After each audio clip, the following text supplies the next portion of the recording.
how to buy AMP token.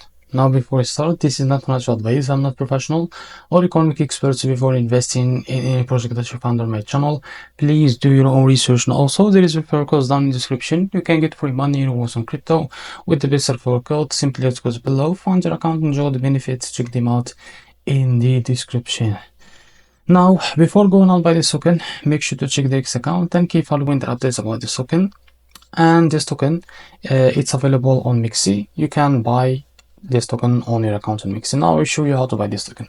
Now first of all, open your MEXC account like that. So if you don't have an account on MEXC, go down in the description and you will be able to find the referral link. Go and create an account on MEXC to benefit from viewers. Now after that, in the search bar, just type the token name AMP, and after that you will be able to see this pair. Now click on it.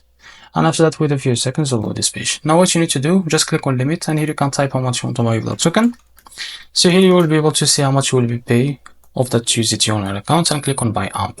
Now if you select the market, so just drag this to set how much percentage that you want to use of that USDT on your account to be able to use it to buy this token. So this is how to buy AMP token. If you found this very helpful, please like and subscribe. See you in the next video.